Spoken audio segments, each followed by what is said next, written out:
Saudara-saudari terkasih, apakah saudara sudah memulai hari ini dengan penuh sukacita dan punya niat untuk berbuat baik meskipun kecil? Semoga Tuhan memberkati niat baik saudara. Hari ini saya ingin mengajak kita semua untuk merenungkan tentang kekhawatiran. Dasarnya dari Injil Matius bab 6 ayat 25 sampai 34. Di situ jelas sekali Tuhan Yesus mengajarkan tentang kekhawatiran. Yang pertama, aku berkata kepadamu, mengapa engkau khawatir? Janganlah khawatir akan hidupmu, akan apa yang akan kamu makan, akan apa yang akan kamu minum. Juga jangan khawatir akan tubuhmu, akan apa yang akan kamu pakai. Lalu Tuhan menjelaskan, burung di udara tidak menabur, tidak menanam, tidak membuat lumbung, tapi tetap diberi makan. Kalau burung aja diberi makan, apalagi kita. Jadi harus percaya kepada Tuhan. Nah, intinya itu percaya. Kemudian dia memberikan contoh bunga bakung. Bunga bakung yang indah sekali itu, dia tidak menanam dan tidak memintal. Tapi Salomo, dibandingkan dengan Salomo, dengan segala kemegahannya, tidak didandani oleh Allah seindah bunga bakung itu. Yang pagi mekar, sore layu. Apalagi kita, pasti juga Tuhan akan melindungi kita. Lalu Tuhan menegaskan kembali, siapakah di antara kamu yang karena kekhawatirannya bisa menambah sehasta saja dari jalan hidupnya? Enggak ada yang bisa. Artinya tidak perlu khawatir sama sekali. Khawatir itu tidak perlu. Pertanyaannya, kenapa kita tetap khawatir? Nah itu, di situ yang perlu kita renungkan. Karena Tuhan Yesus mengajarkan secara umum, kita yang harus terus menggali, menemukan sendiri. Menurut saya kita perlu belajar tentang mekanisme kekhawatiran. Kekhawatiran itu sebetulnya cara kerja pikiran untuk membuat kita itu antisipasi terhadap keselamatan kita. Safety alasannya. Karena ketika kita khawatir, sebetulnya kita kemudian dalam emergency mode. Dalam keadaan status emergensi supaya selamat. Itu maka otak memberi sinyal tentang kekhawatiran dan kemudian kita ambil tindakan. Jadi sebetulnya kekhawatiran itu tidak negatif 100%. Itu juga penting supaya kita bisa antisipasi. Persoalannya adalah seringkali yang kita khawatirkan itu tidak real. Nah, itu masalahnya. Kita khawatir tentang apa kata orang, tentang apa yang mau kita pakai.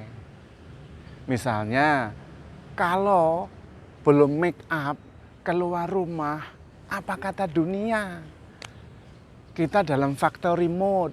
Wah, takut sekali, khawatir sekali nanti orang bilang apa.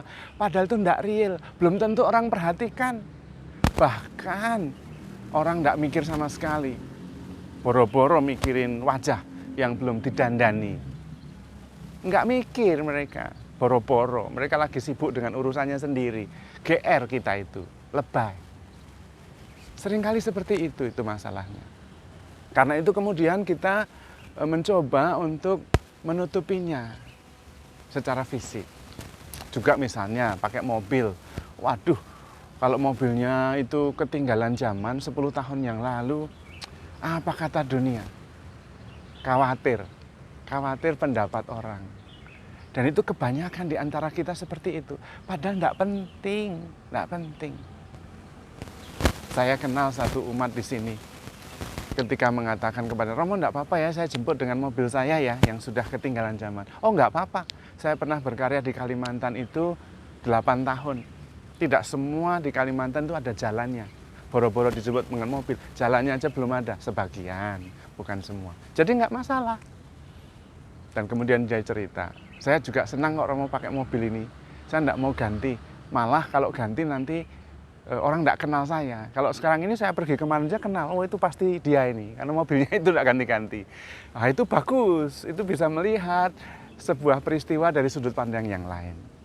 Kenapa? Karena ketika kita khawatir, sebetulnya kita dalam posisi emergensi, maka yang menjadi fokus adalah keselamatan.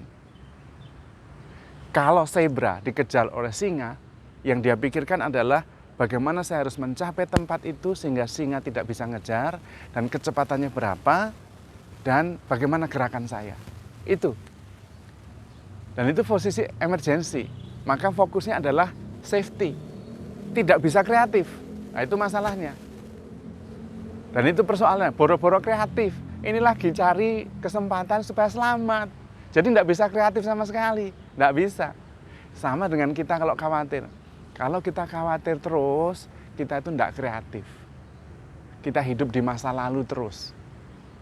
Dibelenggu oleh peristiwa yang pernah terjadi yang membuat kita khawatir. Dan itu sebetulnya yang tidak penting sama sekali. Karena kemudian kita tidak bisa menemukan jalan-jalan yang baru.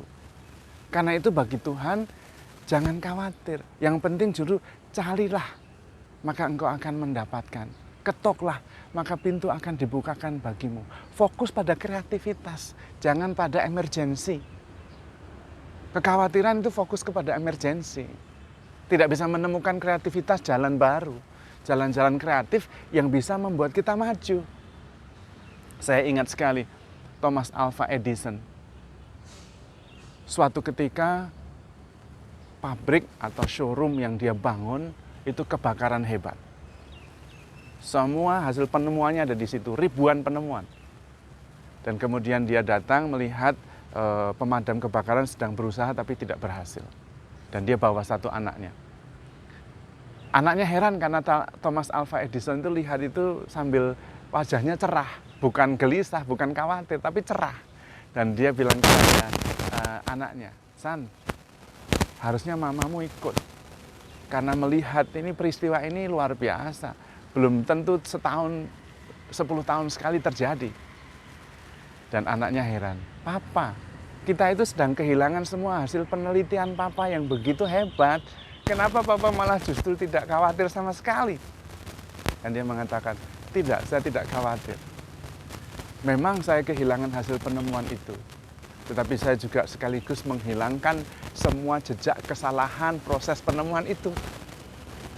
Nah, Thomas Alva Edison melihat dengan cara yang lain. Dan dia mengatakan, besok kita mulai sesuatu yang baru lagi.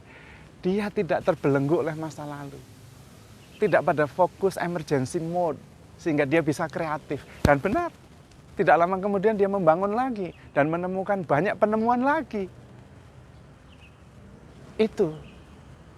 Saya juga baru saja ketemu seorang yang dalam situasi pandemi ini, daripada dia khawatir terus, melihat bisnisnya tidak jalan, dia coba cari peluang lain. Dia pulang ke kampungnya, dan kemudian memulai bisnis di sana, dan berhasil. Dia bolak-balik sekarang ke kampung, lalu kembali ke Jakarta, sambil memantau bisnisnya, jalan. Loh, kreativitas tidak akan muncul ketika kita khawatir. Saya soalnya pernah ngalami. Tahun 2007, sampai 2011 saya itu takut terbang. Gara-garanya sebelum Garuda jatuh di Jogja, 3 hari sebelumnya kami saya naik Batavia. Waktu itu masih ada Batavia. Sudah mau mendarat di Jogja, rupanya memang musimnya lagi badai. Di bawah itu badai luar biasa. Dan sudah rendah sekali, maka dipaksa naik. Dan karena darurat, mesin tidak kuat, dia jatuh beberapa meter. Dan kami sudah teriak semua, mati. Tapi entah bagaimana bisa terus dipaksa, suaranya sampai keras sekali dan mendarat di Surabaya. Akhirnya banyak orang yang turun di Surabaya karena tidak bisa terbang lagi, termasuk saya. Dan sejak saat itu 4 tahun saya tidak bisa menikmati penerbangan. Biasanya kalau saya terbang itu tidur, saya nggak bisa tidur. 4 tahun, 2007-2011. Saya ingat sekali. Tetapi 2011 saya bisa. Karena saya dinasihati supaya mensugesti diri sendiri. Dan kemudian pernah saya tanya kepada diri sendiri, memang kalau take off itu kamu yang mengontrol? Tidak. Pilot yang kontrol. juga menara pengawas. Kalau mendarat, memangnya kamu bisa mengendalikan? Nggak bisa, pilot dan menara pengawas. Jadi nggak usah pusing. Apa yang bisa dikendalikan? Ya ketika di atas itu bukan pesawatnya yang dikendalikan, tapi perasaan saya. Saya mau ngobrol atau mau takut. Saya mau santai atau mau gelisah. Itu yang bisa saya kendalikan. Dan saya mulai pelan-pelan seperti itu. Dan itu sama dengan hidup kita. Kita lahir, itu seperti take off. Tidak ada yang bisa mengendalikan kelahirannya, mau lahir bapaknya seperti apa, di suku mana, daerah mana, kaya atau miskin, tidak ada yang bisa mengendalikan. Meninggal juga sama. Nanti kalau meninggal kita tidak bisa mengendalikan diri sendiri. Tidak meninggal kalau bisa mengendalikan diri pada waktu meninggal. Yang bisa kita lakukan adalah ketika kita sudah hidup ini. Dan sebetulnya kita itu tidak perlu khawatir sekali. Kenapa? Karena kita itu selalu untung. Kita hidup saja itu sudah untung. Kenapa? Tidak ada yang punya modal, tidak ada yang tanam modal untuk hidup. Hidup begitu saja. Beda dengan memulai bisnis harus modal dulu, mulai dulu, modal bla bla bla bla, lalu kembalikan modal sedikit. Kalau kita itu tidak, hidup itu tidak ada yang tanam modal, tahu-tahu hidup anugerah. Jadi tidak bakalan rugi, wong tidak punya modal, tidak pakai modal kok rugi. Juga kalau meninggal, tidak rugi sama sekali. Karena kita tidak pernah punya mulai dengan modal, rugi apa? Meninggal ya sudah, ditinggal semuanya. Malah tambah anugerah, karena kemudian masuk dalam kehidupan yang kekal dan mulia. Lah, karena itu untuk apa khawatir? Tidak ada gunanya. Lebih baik kreatif, mencari jalan-jalan keluar atas sinyal-sinyal kekhawatiran yang dikirim otak untuk kita. Dan disitulah kemudian kita bisa menemukan kreativitas jalan-jalan baru. Otak kita juga pandai kemudian, tidak terbelenggu oleh masa lalu. Tapi kalau kita khawatir, maka kemudian akan mengirim sinyal ke badan kita, yaitu sinyal emergency. Lalu kemudian kita hanya berusaha untuk saving, untuk menyelamatkan diri. Termasuk pakai make up, itu adalah emergency mode. Mencari kompromi atas pendapat orang lain, itu juga emergency mode, tidak kreatif. Orang-orang yang kreatif adalah orang-orang yang bebas. Saya tidak mengkritik orang yang menggarisbawahi itu semua, itu juga baik. Tetapi jangan karena kekhawatiran, gitu. Tetapi karena memang kreativitas. Kreativitas bukan karena apa kata orang, tetapi memang saya menikmatinya. Nah itu maksud saya.